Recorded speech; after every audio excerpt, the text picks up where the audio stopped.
So, application of DID, this I will say application of DID for impact evaluation.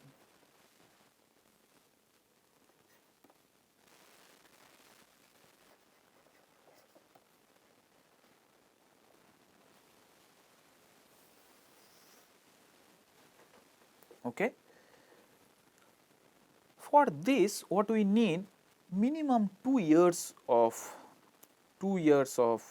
data point, okay, 2 years of data point for impact evaluation kind of study. If you have panel data, that is also fine. So, first I will give you an example. Suppose in 2000, in 2005, in 2000, this is, let us say, a place called A. This is a place called A, where a financial hub actually was established. Let us say, if you go to OMR side in Chennai, you see the near the Sirusiri, there is one financial hub, that means lot of IT companies and financial companies, they are there, and all those companies, they set up their operation in the year 2000.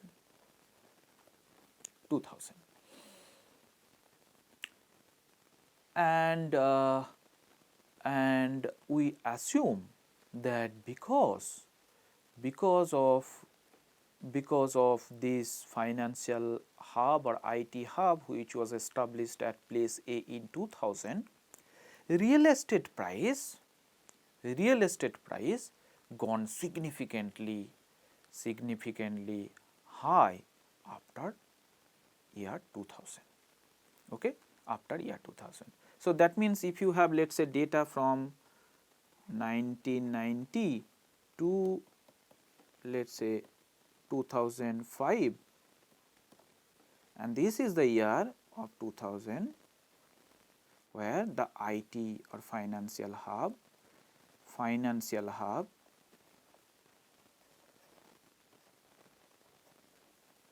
was established.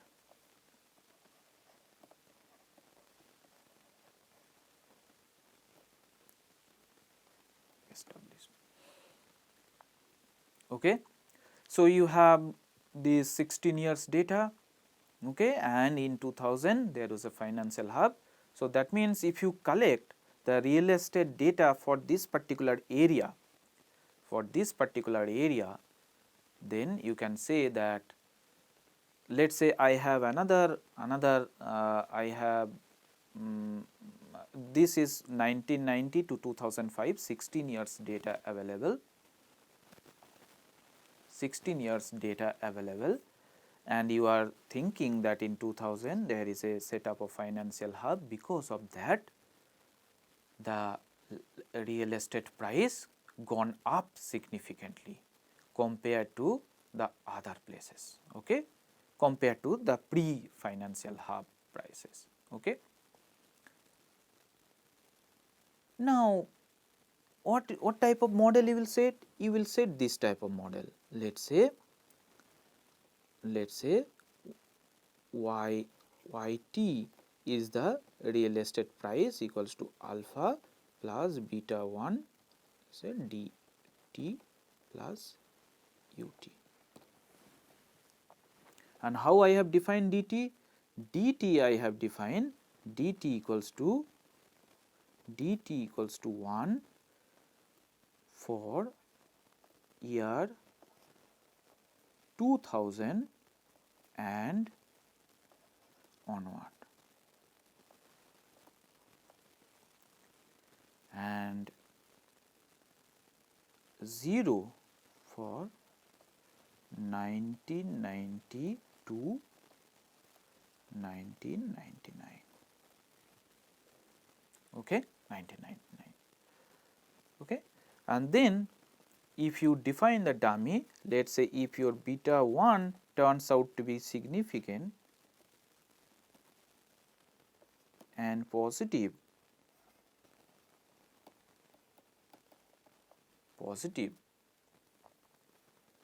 okay, let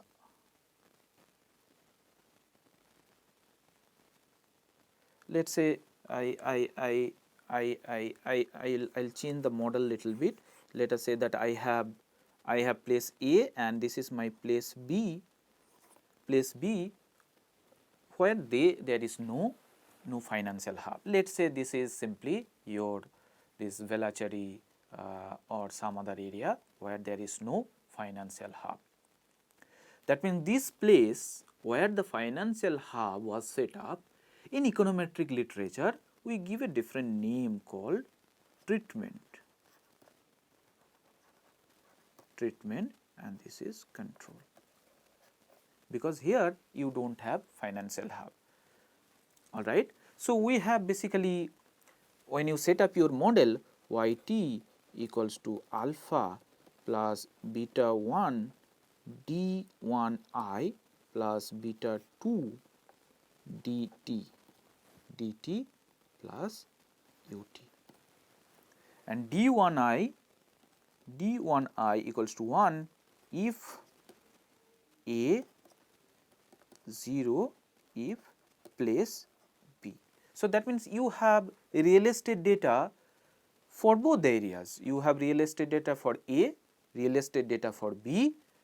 B is actually my control area, because there was no financial hub set up in area B, there was financial hub established only in area A.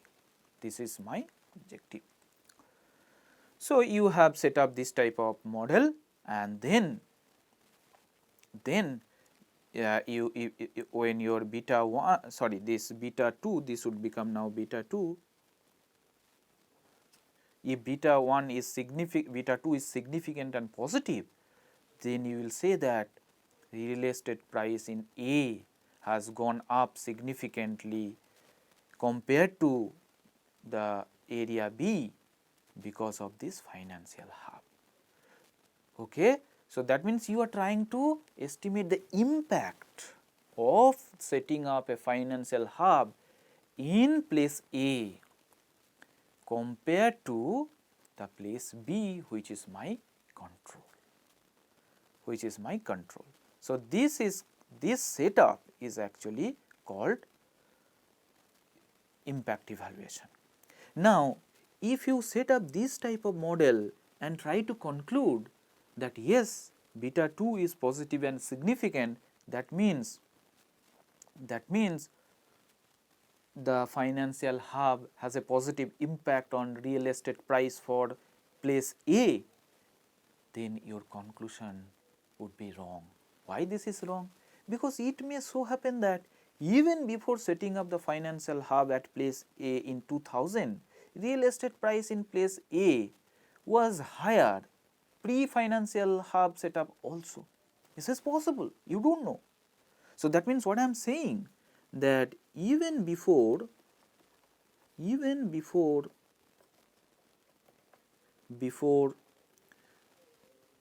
setting up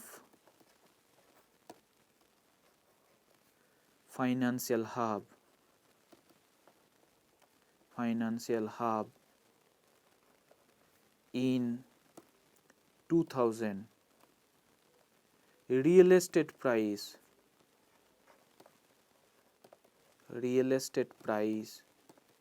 in A was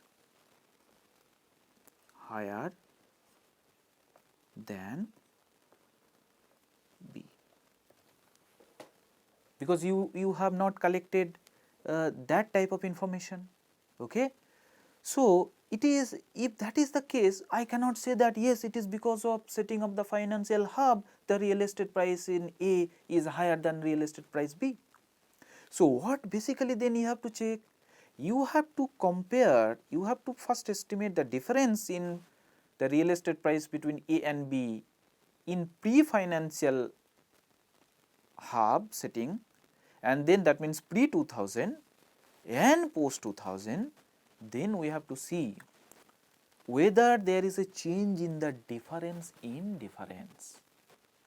Okay, difference in difference. That means I understand there is a difference in real estate price between A and B in pre-2000. there is also a difference in the real estate price between A and B post 2000, but my hypothesis is that post 2000 difference between A and B is significantly higher than pre 2000, and if that becomes true, then only I can say that this financial hub has actually a positive impact on real estate price for the area A. Then how you have to modify this? Like the previous example, instead of having only the dummy variables added in the model additively, you have to interact these two dummies. So, that means your model, if you want to get a DID setup, would become alpha plus beta 1 d1i plus beta 2 dt plus beta 3 d1i interacting with dt plus ut. Okay? All right. Now again I will, what I will do? I will do, this is, let us say, post 2000 and this is post 2000, this is pre 2000, this is area A, which is treatment, I will say treatment,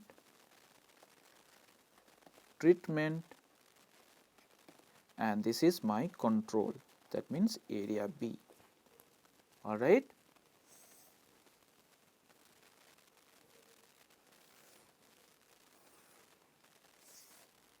Okay.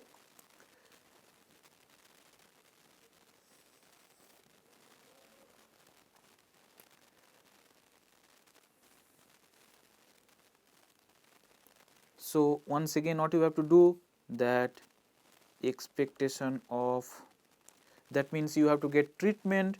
So, I am not showing the expectation, you have to calculate this and put it in the value here, right. So, what I will do,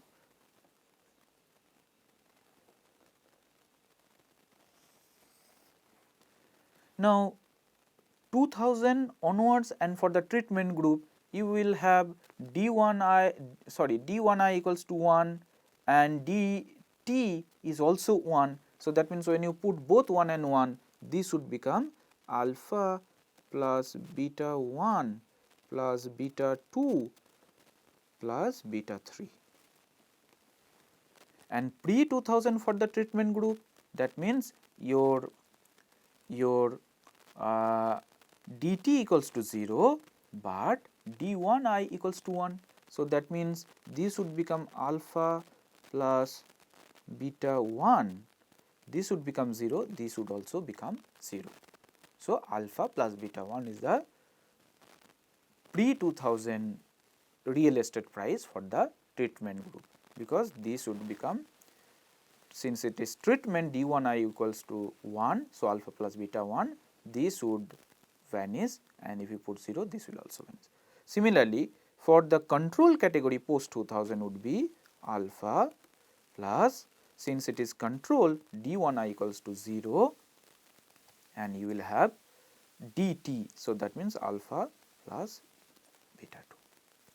Similarly, for the control and pre, that means both d1i equals to 0, dt equals to 0, that is my benchmark category, you will have alpha, and then this is also 0, this is 0, everything is 0. So, now this I would say that treatment minus control for post. So, that means if you take difference in this, alpha will get cancelled, beta 2 will get cancelled, this would become beta 1 plus beta 3, and this would become beta 1, right, beta 1. So, if you take difference in these, then again you will get your beta 3. So, treatment minus control, the difference in the real estate price between A and B post 2000, and then I have also taken difference in real estate price pre 2000, then again I have taken the difference. That is why beta 3 is DID here. Similarly, you can take this way row wise difference as well. So, then alpha plus beta 1 will get cancelled, you will get beta 2 plus beta 3, here you will get beta 2, here also you will get the difference, in difference is beta 3. So, what you have to do, you should have two sets of data, one for, actually there are 4 subsamples, one for the treatment, one for the control, one for pre, one for post. So, this particular setup, if you can understand, this has very interesting and profound implication in the context of policy evaluation. So, you should not only introduce the two dummies, but also interact them to get the impact evaluation or DID.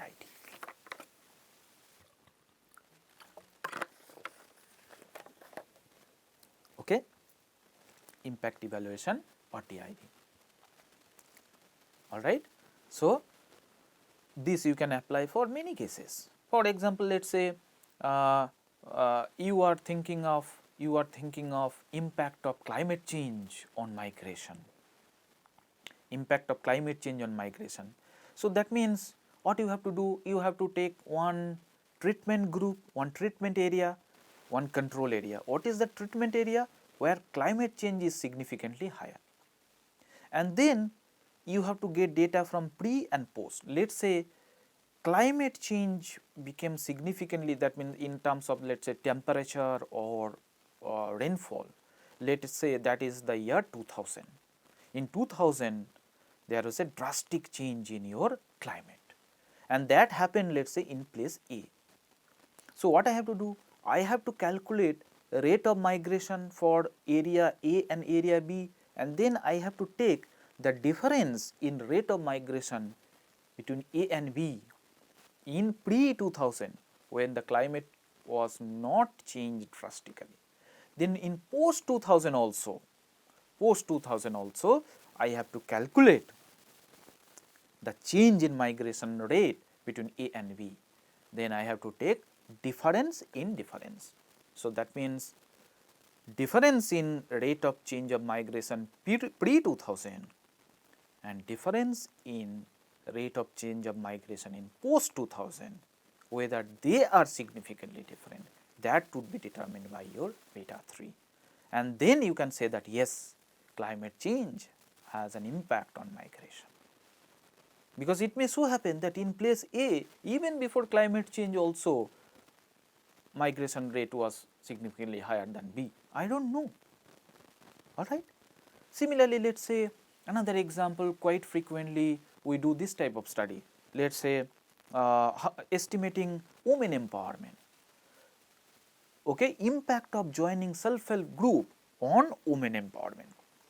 Okay, let us say that in 2000 a group of women participated in self-help group, and you assume, you hypothesize post 2000 the group of women, those who participated in the self-help group, their empowerment, and in the literature there is well established literature how to measure empowerment. I am not going into the detail of measurement of empowerment. Basically, let us say how women are empowered in decision making process at the household.